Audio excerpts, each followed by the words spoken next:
Namaste.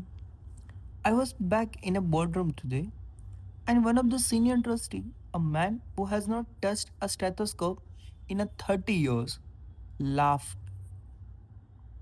He said, "Professor, this nurse is just so soft, oversensitive.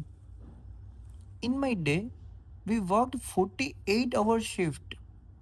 We were shouted at by surgeons, and still we survived.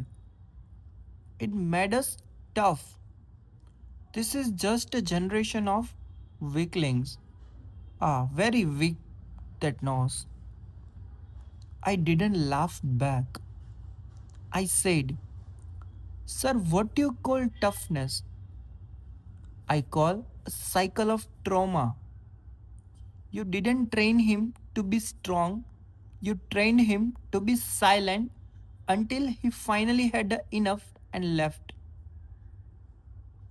Let's look at the reality of forward hero first together. He entered the wars with a fresh cream skill, but every time he suggested a modern evidence based practice, he was met with the senior wall. "We don't do it that way here," they would say. Or the classic one, "I suffered, so you must suffer too." It is a workplace where the seniors don't act as a mentors, but as a gatekeepers of a pain. The funny part of this, if he made a mistake, he was crucified. If he did something perfectly, it was expected. It is a culture where the only reward for a good work is more work and less criticism. He was not being a mentored into a professional, he was being broken into a servant. Here is the depth. Board members in mental health, we call this horizontal violence.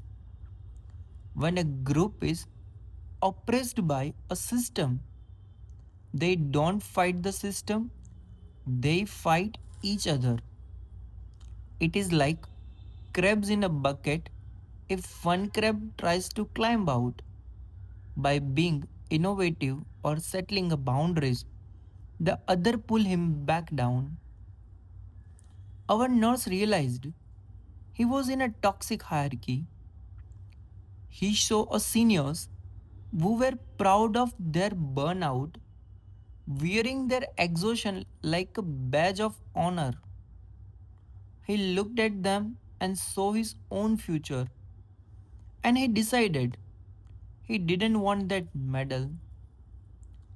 The real base reality is the ragging culture.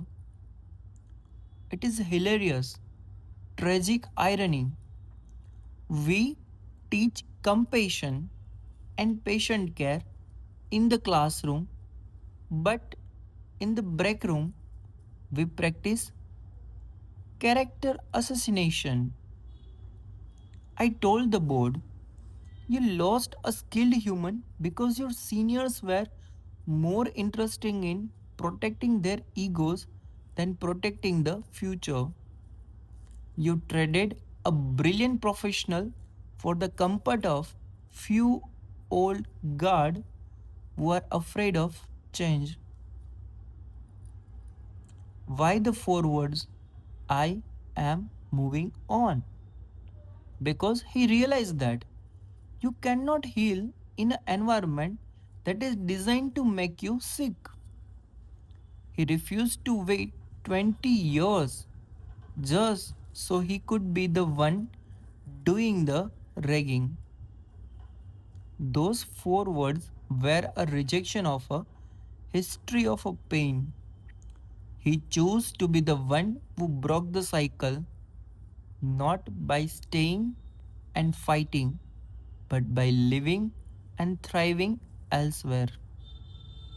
Next time we reach one more episode, the no deficiency, we will discuss the final explosion when a man who says yes to everyone finally finds his no. See you in a next case study. Thank you.